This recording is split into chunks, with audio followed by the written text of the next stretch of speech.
안녕하세요. 너무 오랜만입니다.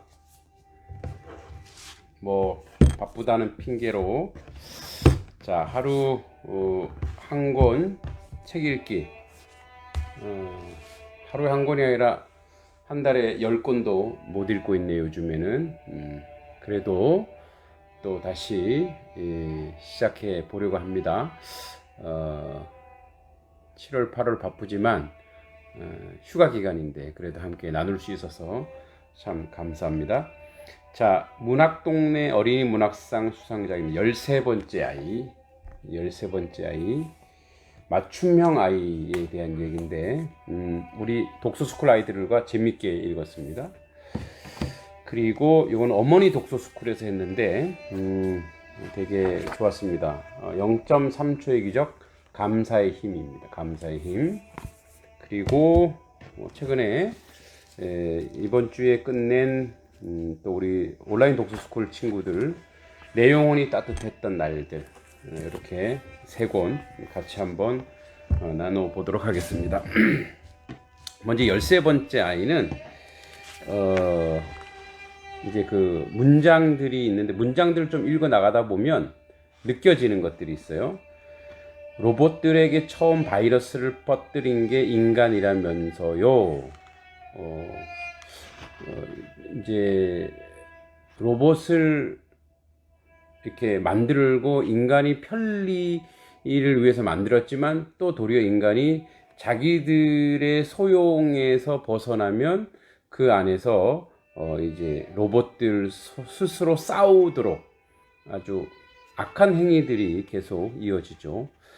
김선 박사가 스스로 목숨을 끊다니 형이라고 불러도 돼 라고 말하던 사람, 최연소 노벨상 수상자, 모든 사람이 성공했다고 믿고 있는 프로젝트의 주인공. 그런데 이건 무슨 일인지, 어떻게 이런 일이 있을 수 있는지.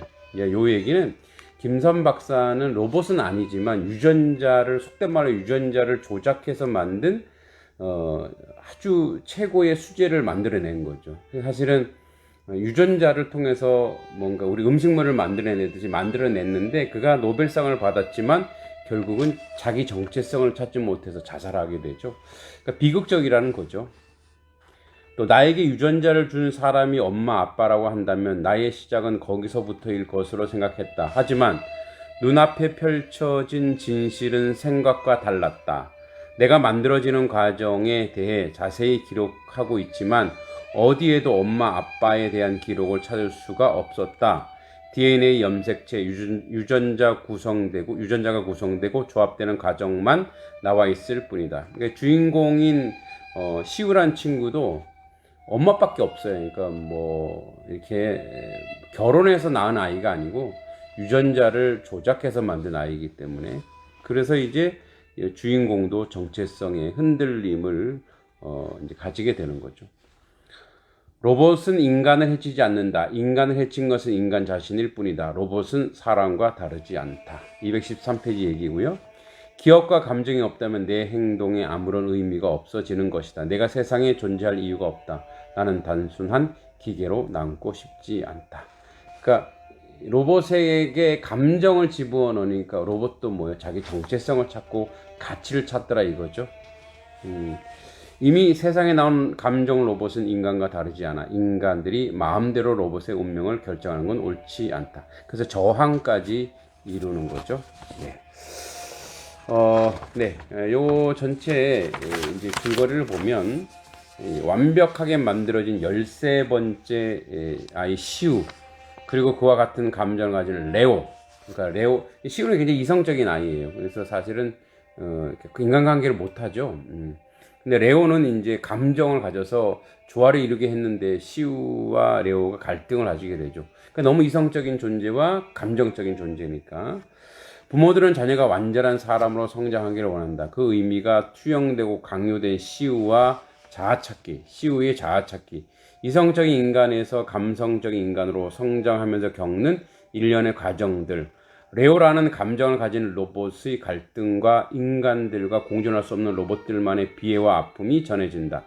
로봇의 문제가 아니라 이 땅에 존재하는 사람들의 계층적 한계와 세대 갈등, 욕망이 그대로 드러나 있다.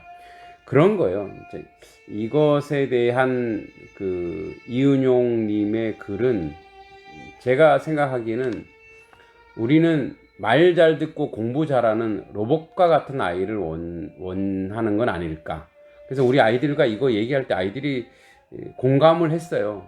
정말 엄마 아빠가 나를 학원 보내고 이렇게 하는 이유가 다 이렇게 여기 있는 시우처럼 그렇게 공부 잘하고 명석하고 그러니까 자기 자신이 내가 누구고 나의 정체성이 뭐고 내가 가치 있는 일이 뭔가 이런 고민이 아니라 그냥 부모님 시키는 대로 하는 로봇과 같다라고 하는 것에 아이들이 공감을 했어요. 네. 슬픈 얘기죠. 초등학생들이 읽기에 무게가 있는 시대적 아픔을 그려놓았다. 다가올 미래의 유토피아적 그림이 아니라 우리가 준비해야 할 디스토피아의 현상을 그려내면서 인간과 로봇, AI를 선망하는 인간에 다시 그 로봇마저도 갈등의 존재로 보고 있다. 결국 아무리 과학기술이 발전해도 인간이 문제라는 것이다. 문제의 근본은 인간의 내면이다. 그 내면을 지금 갖고 내지 못하면 미래의 세대에 아무리 과학기술이 발달해도 행복은 요원할 것이다. 이게 저의 짧은 논평이었습니다.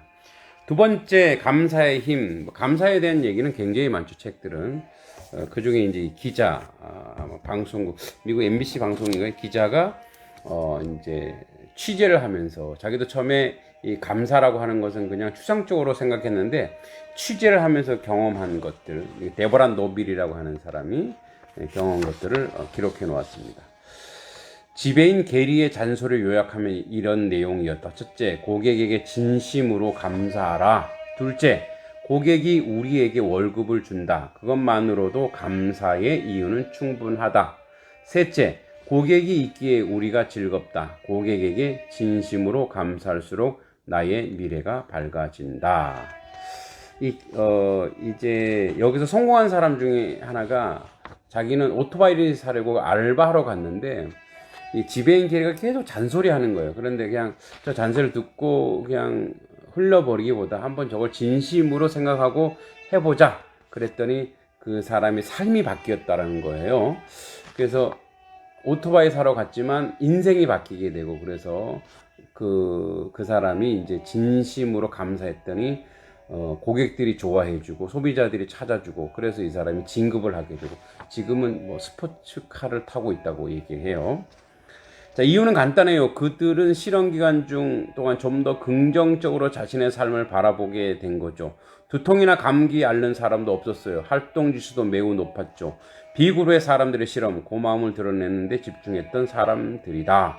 그러니까 실험하는데 이제 불평불만하는 사람, 아무 감정이 없는 사람, 그런데 감사하는 사람들은 신체의 변화도 있더라는 거예요. 두통이나 감기도 걸리지 않았다는 얘기죠. 다른 사람을 행복하게 해주려 할 때 행복은 비로소 나에게 찾아온다. 그레타 팔머 그런 것 같아요. 제가 이제 우리 그 레비나스의 철학, 타인의 얼굴이라고 하는 신학자였는데 저도 목사니까 이제 이 책 나중에 소개하겠습니다만 우리는 우리를 위해 이 얼굴은 우리를 위해서 존재하지 않는다는 거죠. 타인을 위해서 이런 것도 되지만 다른 사람이 즐거워하고 행복해하는 것이 우리의 진정한 행복이라고 그렇게 우리가 만들어졌다라는 거죠. 그죠?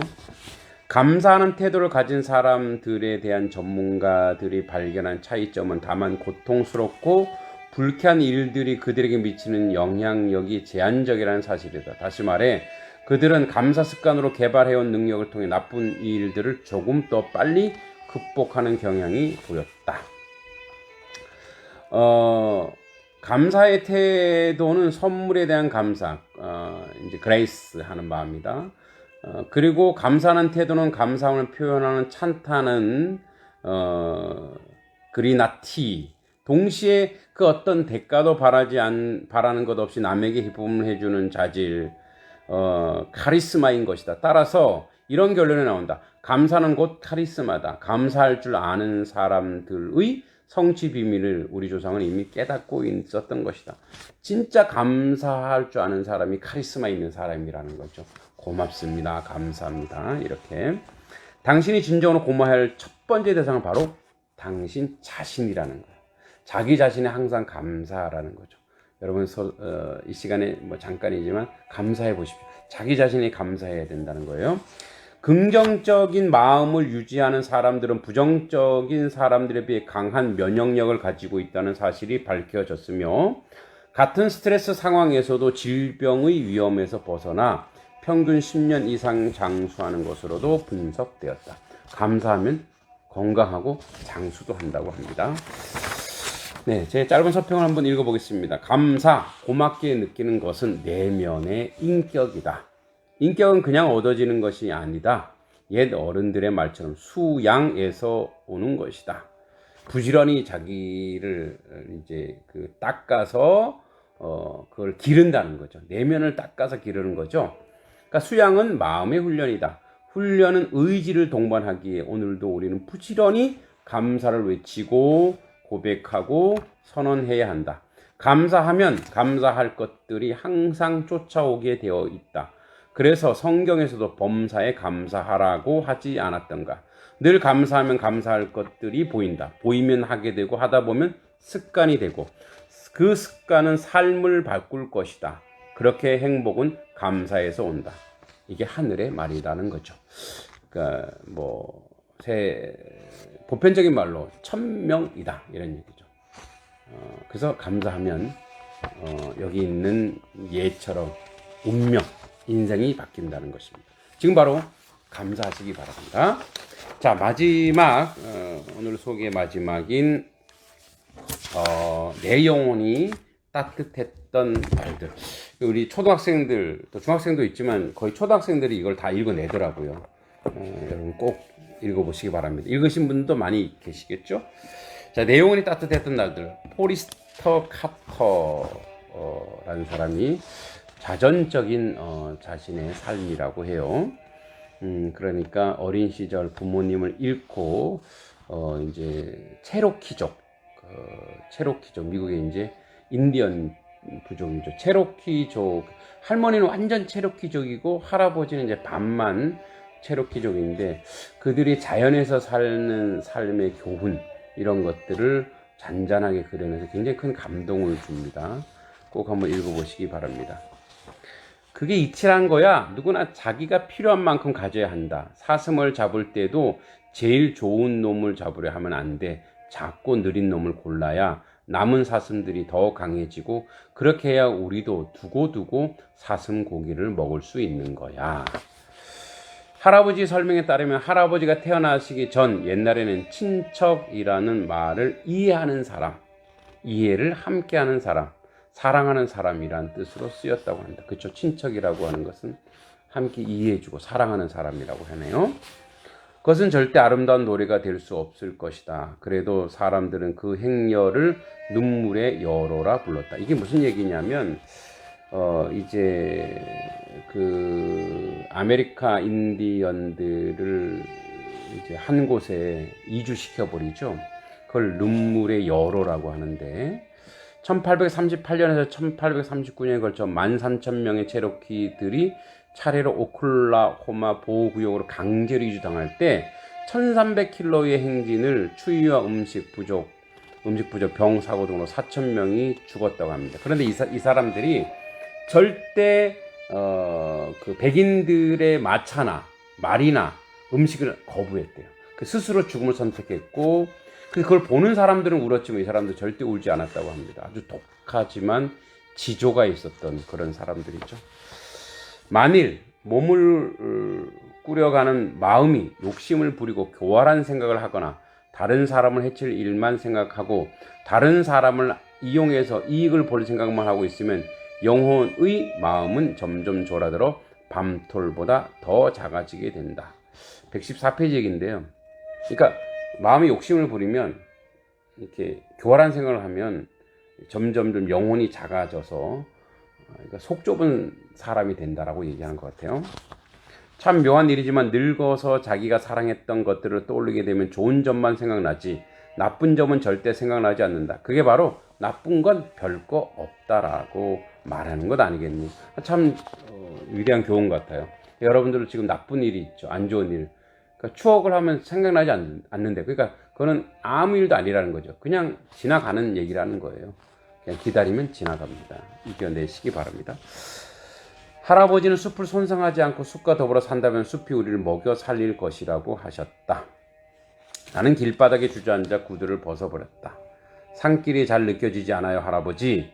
비로소 흙이 따뜻한 온기가 다리를 지나 온몸으로 퍼져갔다. 껄껄대며 소리내어 웃으시던 할아버지도 주저앉아 구두를 벗기 시작했다.